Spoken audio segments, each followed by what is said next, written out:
blinker still. Also, I got a fucking story to tell you, bro.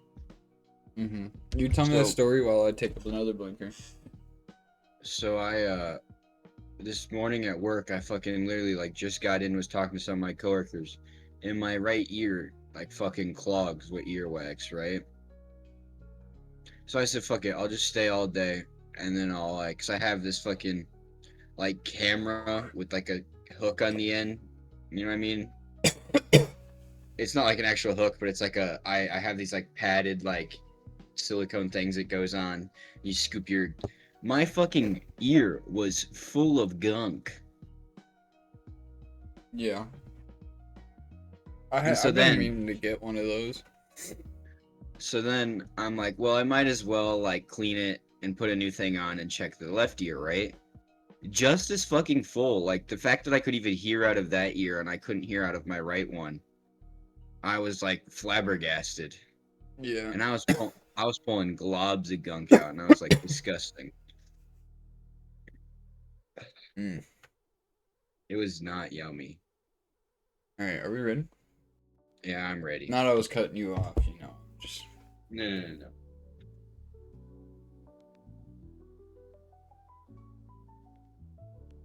hit my neck real quick. Let's see what Derek had to Tapping say. my dick right quick. No one will know. Years.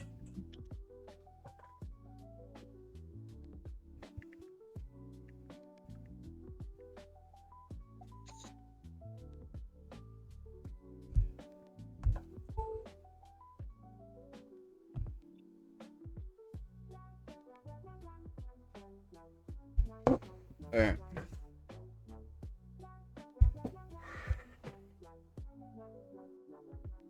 Music's too happy, hang on.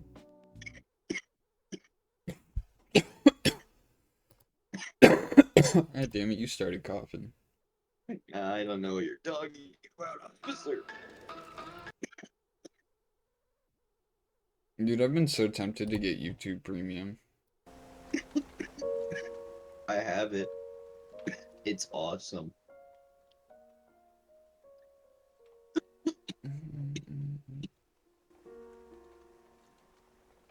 I don't know how people live without it. And trust me, I was the motherfucker that was like, I'll never get YouTube Premium. Yeah, I remember like, you that's and such a Chase waste. fighting over it. Chase was like, it's so worth it. I'm like, it's such a waste of money when you can just skip ads. I don't you could really have an issue with ads, but when it comes to like sleeping, and I pull it up on my TV YouTube gets the most ads because you literally have to sit there for more It's than like TV. it's literally like normal TV where you get fucking like 5 minutes of ads. All right. All right, picture this. It's late 1800s. Chicago's skyline is rising, smoke pouring from the factories. The streets alive with noise, invention, and opportunity. The city's rebuilding after the Great Fire of 1871, and the world is about to come see it shine. Because the World's Columbian Exposition, also known as the 1893 World's Fair, is coming to town. This is the Chicago that made dreams come true and nightmares too, because somewhere along all that promise was a man quietly constructing a building that would go down as one of the darkest places in American history. His name? Herman Webster Mudgett. But the world would remember him as H. Holmes, a doctor, a businessman, a fraud, a liar, and what many call America's first serial killer. So, as you can see from the past 3 episodes, we've had claims of the first serial killer. So this one here is the first documented serial killer. Jack the Ripper was the London's first serial killer, Yes. right? Yes. And then He who was the was- second guy? I'm so bad with names. You're fine. So the Hart brothers. The Hart brothers. That's right.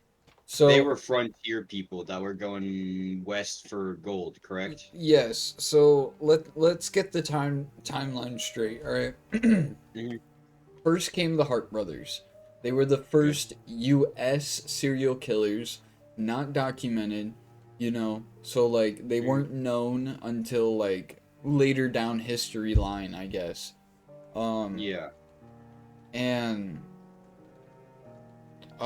and then came Jack the Ripper in England, which he was the first serial killer, I guess technically in the world, but like his identity wasn't confirmed, so no one really like. I mean, like he was a serial killer, but like we couldn't put a name to it. Yeah. But he was the first, like, I guess, known serial killer. And then H.H. Holmes comes in as America's first documented serial killer where we have all evidence, a name, like everything. Hmm. So, It's not like just wanted posters and bounties. It's like actual like documented society. yeah, yeah, yeah. Before the murder castle, before the fair, before the myth, Holmes was just a kid, born in 1861 in Gilmanton, New Hampshire. He grew up in a strict religious household. His father was known to be cold and disciplinary, and his mother deeply religious. The kind of environment that, depending on who you ask, either builds discipline or represses something much darker. Classmates later recalled that Holmes was unusually intelligent, but also a little off, cold, detached. One story that circulates and might have a grain of truth, is you said almost said the thing, is that as a child he was terrified of doctors and skeletons. Some kids supposedly locked him in a room with a skeleton once as a prank. That's And awful. instead of being traumatized, Holmes became fascinated. Whether that story's true or not, what's certain is his obsession with anatomy grew. He eventually studied medicine, first at the University of Vermont, then at the University of Michigan, where, get this, he started scamming insurance companies by selling cadavers and faking accidental deaths. He was dissecting bodies for science and selling their skeletons for profit. So, yeah, even before the murders, Holmes was already experimenting with deception, death, and money. Wow. Yeah. So, this kid, I don't Yeah. even. I. Instead of being scared of like skeletons and like the unknown, he was just like, let me Mm, cut you open and look at yours. Do is you actually have everyone look the them? same? Yeah, that's crazy. And then the fucking insurance fraud, bro. Oh That's my what's up. god. That's what we like to hear. You Faking deaths. Hell yeah. And he's like, you know what? If I like dissecting people, I bet you I can get a little money out of it.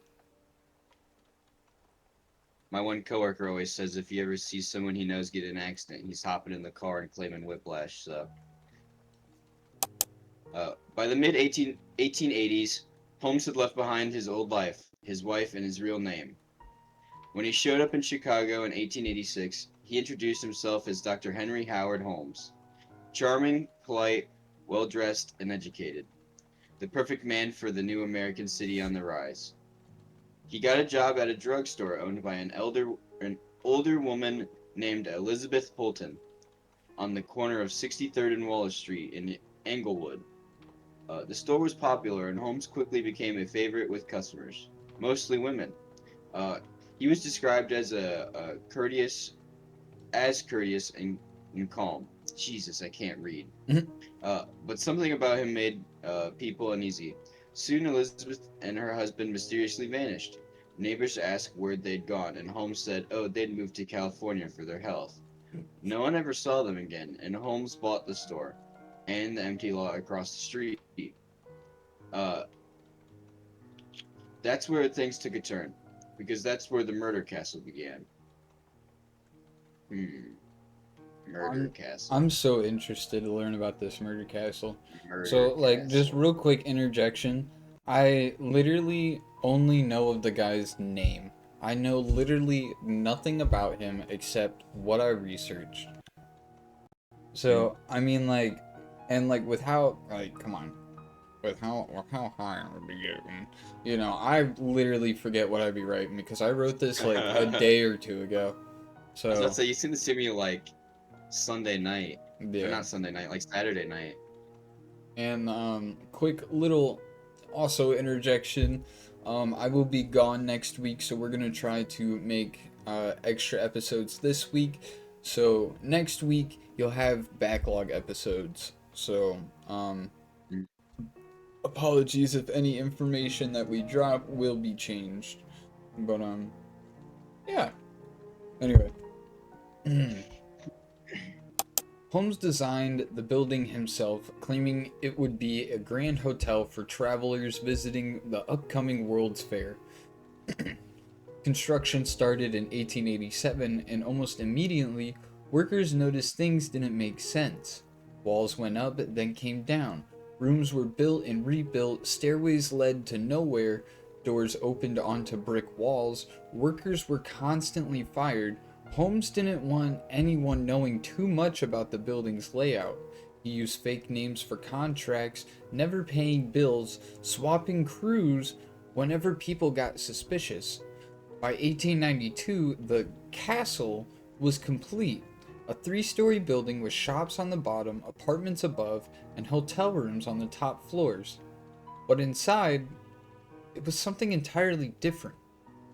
Secret rooms, hidden passageways, gas jets built into walls, a greased chute that led straight from the guest rooms to the basement. And in that basement, a furnace large enough to cremate a human body, a dissecting table, vats of acid, and surgical tools.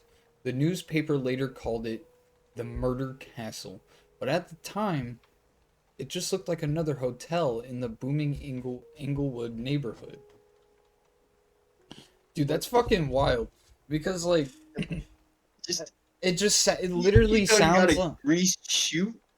Well, I mean, like if you're a resident there, you would see that and think like, oh, that's where you throw like your dirty sheets or whatever, and they'll clean them, or like it's not abnormal for him to have like all those stuff in there. It was just literally the fact of the people actually knowing where it goes because like there were secret passageways, as he said.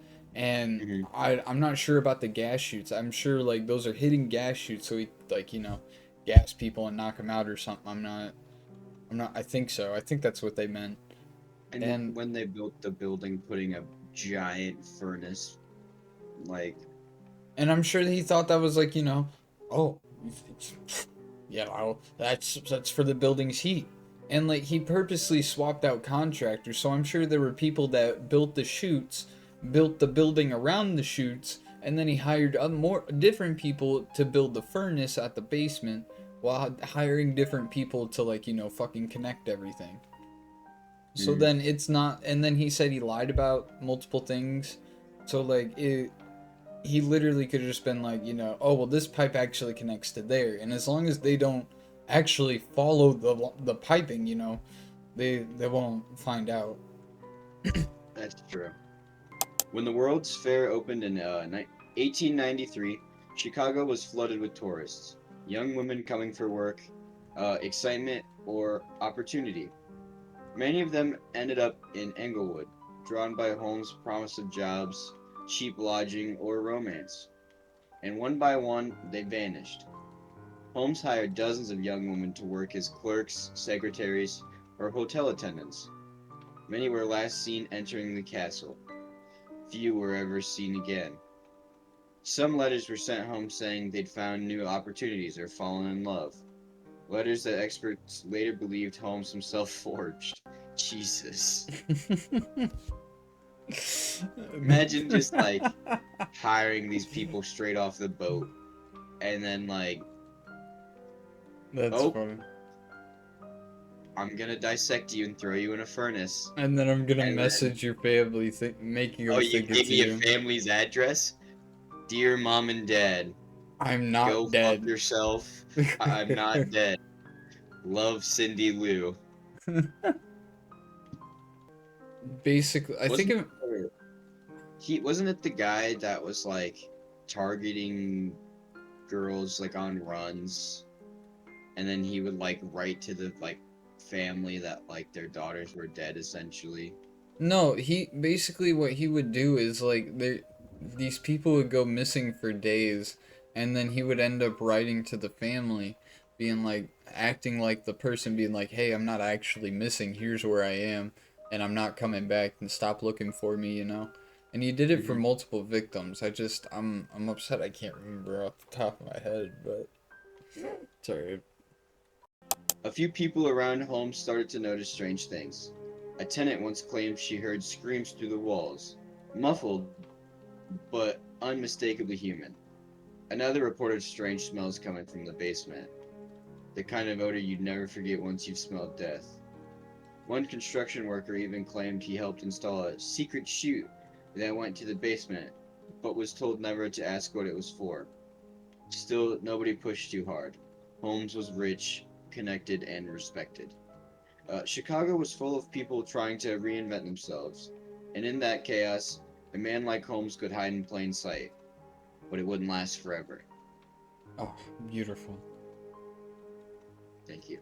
Yeah, see, just further on about saying, like, he wouldn't actually tell people what they were doing, or, like, they would You just just tell kind him, of hand hey, him a 20. yeah, and be like, do this job for me, and if they ask questions, he'd be like, shut the fuck up.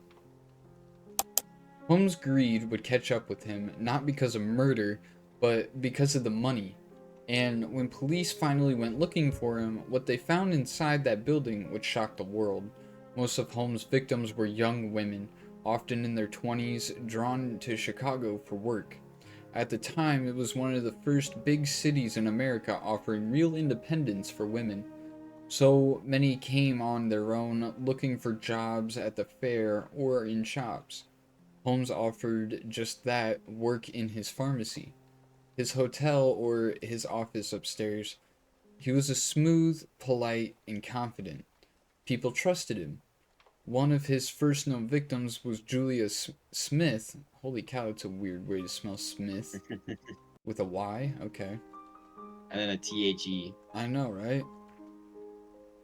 Who worked at the drugstore with her husband. Holmes started an affair with her, and when her husband found out, he quit and left town. Julia and her young daughter Pearl stayed with Holmes, and on Christmas Eve 1891, they vanished.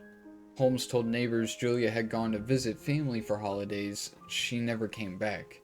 Investigators later found female bones in a child's rib cage in the basement, later believed to be Julia and Pearl's remains. Holy shit. Damn. You're just gonna hear that a lot this fucking episode. Is just damn. This guy is screwed up. Like, oh my god. Next came Emmeline Seagrand, a beautiful 24-year-old secretary Holmes had hired in 1892. She'd previously worked for another doctor, and Holmes told her he needed a private assistant. Within weeks, she moved into Castle. Friends recalled she was excited about her new position. Holmes was charming and hinted at marriage. Then, suddenly, she disappeared.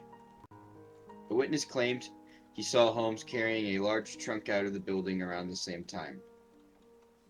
Later, parts of a woman's skeleton were found in a vat of quicklime in Holmes' basement.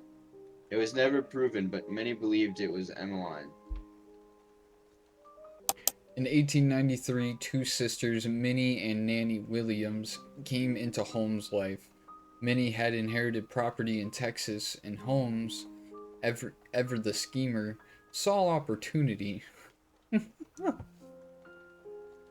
Nice. Nice.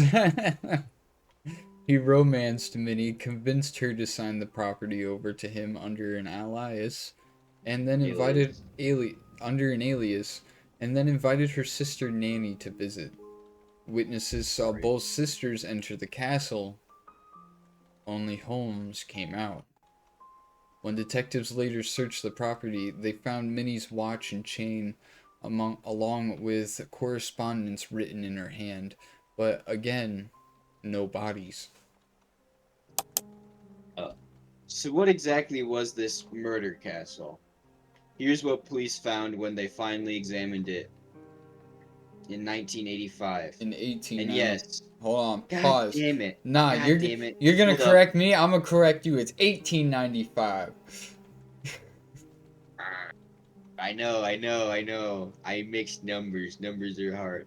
Uh, Here's what police found when they finally examined it in 1895. Oh, And yes, much of this is god damn it. Much of this is confirmed by investigators' notes. Sorry, I was trying not to yawn. The rooms There were rooms with gas lines hidden in the walls connected to a control panel in Holmes' office. He could literally turn a valve and fill a guest room with gas, silently suffocating them while he sat nearby.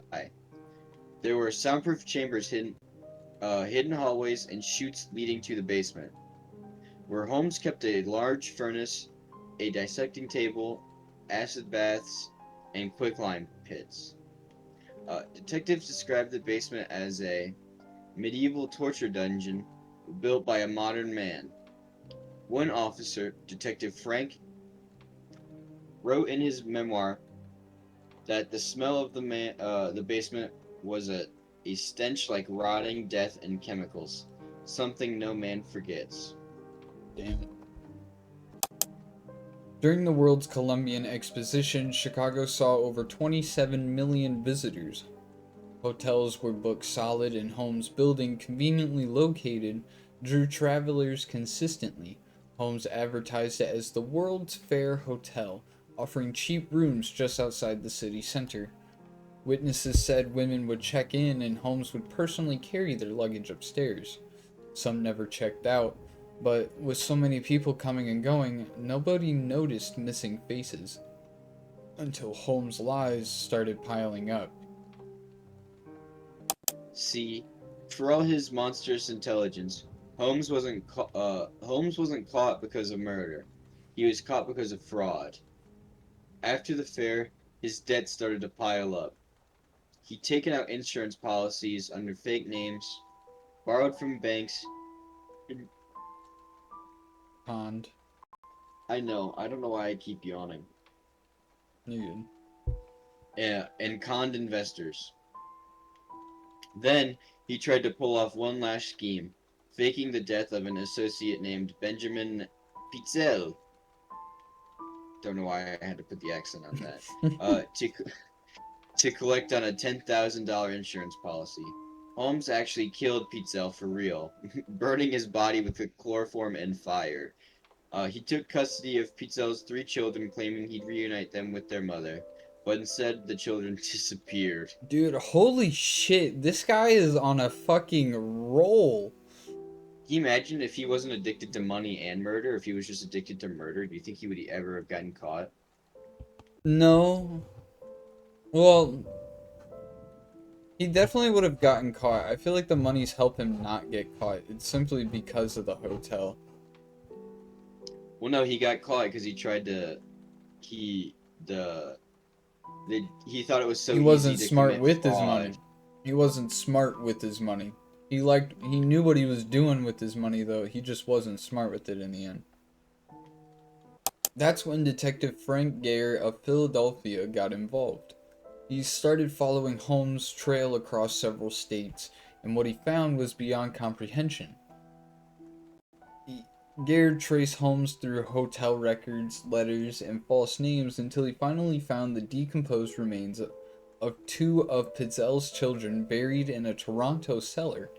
The third child, Howard, was later found dismembered in Indianapolis. Damn.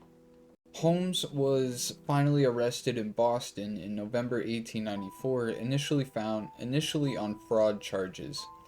But once investigators searched his Chicago building, the so-called castle, the real horror emerged. What the The fuck? fact that he separated the siblings from them being in Canada and then being in Indianapolis is crazy.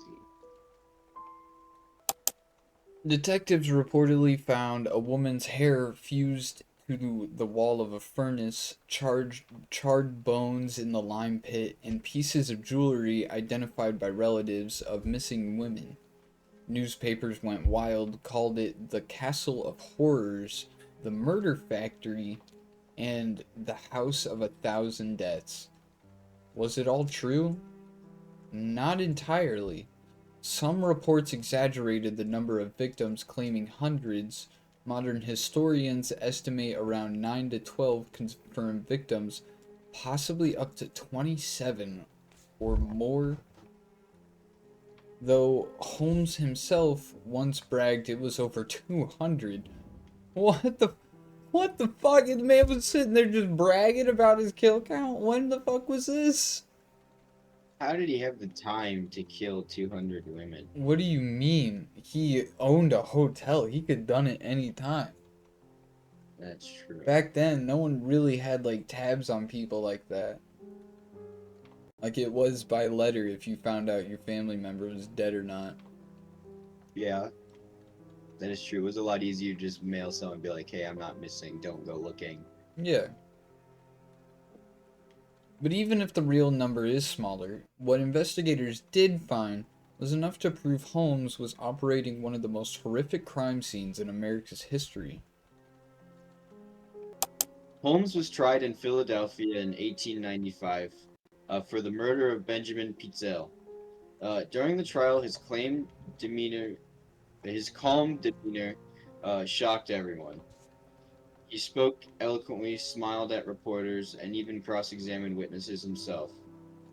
At one point, he said, "I was born with the devil in me. I could not help the fact that I was a murderer. No more than a poet can help. It was an inspiration to sing." Motherfucker, hold on, pause. Shut the fuck up, man. You built an entire building off of the fact that you knew you were going to be killing people. Like Yeah, this man woke up he one day with all planning this it. money and was like, "You know what? I'm gonna build a horror house." Yeah. Yeah.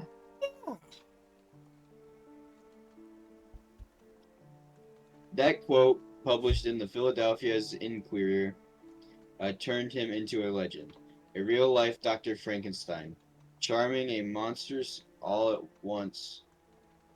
He was found guilty and sentenced to death uh, before his execution in 1896. Jesus, I'm struggling. Sorry. Uh, Holmes confessed to 27 murders, though many were inconsistent or impossible. Some of the victims he named were still alive. He lied until the end. I don't know why they were calling him Dr. Frankenstein. I don't know about all that. Dr. Frankenstein brought the dead back to life. This man was just straight fucking killing people. Yeah, there wasn't a lot of like rearranging. It was mostly just murder and dissecting and hiding. Yeah. On May 7th, 1896, Holmes was hanged at does that sound right? Moyamensing Prison in Philadelphia. Witnesses said he took nearly 15 minutes to die, his neck refusing to break. A grim irony that seemed to fit his legend. Before he died, he asked to be buried 10 feet deep in cement so grave robbers couldn't dig him up and dissect him the way he had done to others. But the story didn't die with him. The murder castle burned down under mysterious circumstances shortly after his execution. Some said it was arson, others believed it was a curse, and yet parts of the building remained for decades until it was finally demolished in 1938. But Holmes' shadow lingers in books, movies, and theories. Was he the first serial killer, or was he just the first one we caught? And how much of his story was true, and how much was myth built by sensational newspapers desperate to sell headlines? When when H. Holmes was hanged in 1896, the world thought the nightmare was over, but in some ways it had only begun. Because Holmes' story half fact, half fiction, became the blueprint for every American boogeyman that came after him. Let's rewind to the moment right after his arrest. By 1895, newspapers were locked in an all-out circulation war. The yellow journalism era, editors didn't report crime; they performed it on paper. In Holmes's Murder Castle, it was front-page gold. The Chicago Tribune, New York World, and Philadelphia Inquirer uh, competed to out-horror each other. One headline screamed, "The monster of 63rd Street, the human fiend." Another claimed Holmes had killed 200 people and dissolved them in acid. Reporters drew floor plans showing trapdoors and torture rooms that investigators never verified. There were hidden rooms. There was a furnace and acid, but by the time the press finished, Holmes wasn't just a murderer; he was a legend. That myth stuck even today.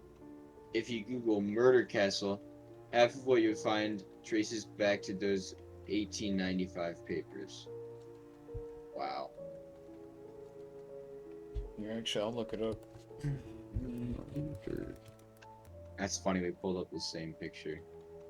Man, There's a whole like puzzle you can get of it. That's crazy. puzzle.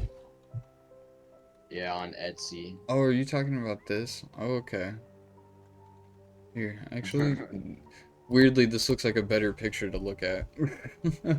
That'd be a funny if we ever like get Patreon. That'd be a funny Patreon video is us doing the H.H. Holmes Murder Castle jigsaw puzzle. Oh, yeah. Oh, shit. Yeah. Okay. That makes sense. Yeah, down here's this pit. Where's the fire? Where's like the I think isn't this the giant furnace right here? Yeah, the furnace is in the bottom left.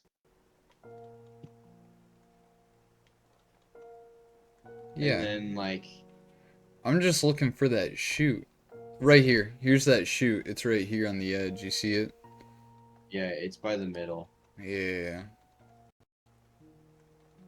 That's crazy. Look at this. He's got a lady like stuck in here. That's crazy. Is that There's a another lady literally chute? hanging. I think that's another chute. Um and then like he has people that he's dissecting. He has just skeletons. He has just a pile of bodies. Like that's crazy. Yeah, no, that is pretty crazy. So what's actually proven? Holmes murdered Benjamin Pitzel and at least two of his children. He's strongly linked to Julia and Pearl Smith, Emmeline Sigran, and the Williams sisters. Human remains and clothing fragments matching those women were found on site. And he made money through the insurance scams and body sales at medical schools. What isn't confirmed that the building was a fully operational death hotel.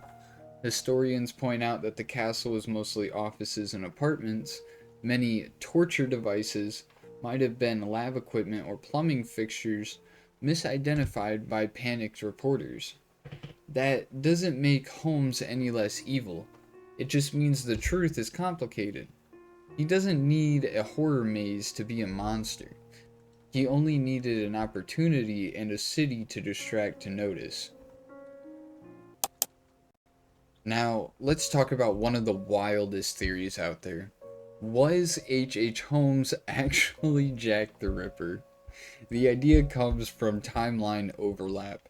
The Ripper murders happened in London 1888.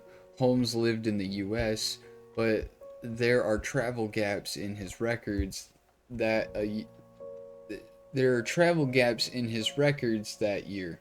A few historians have claimed he could have sailed to England under one of his many fake names.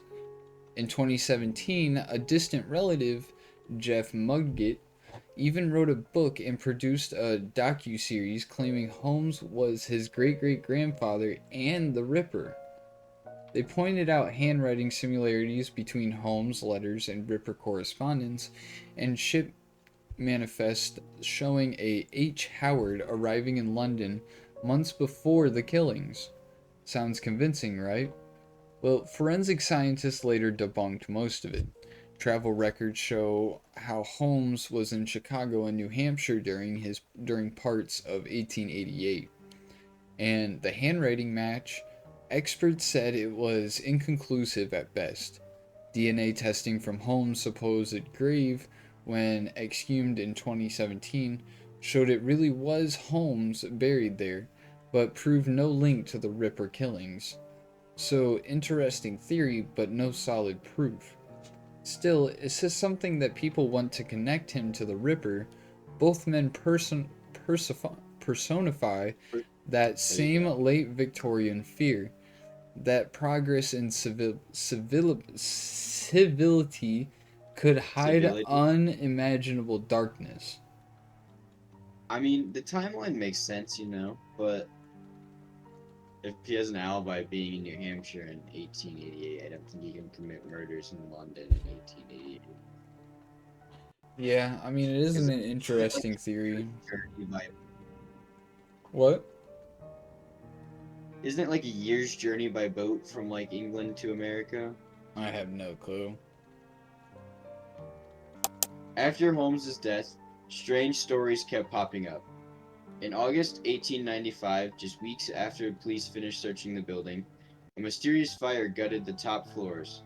Witnesses saw two men fleeing the scene.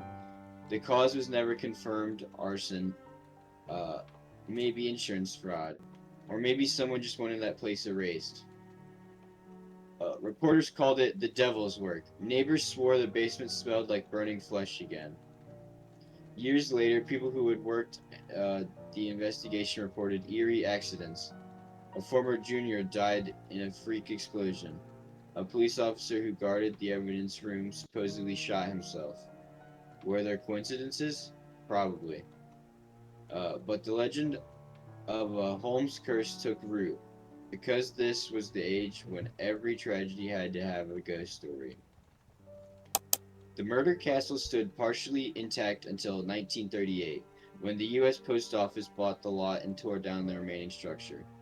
If you visit 601 West 63rd Street today, you'll find a plain red brick post office built right over the basement.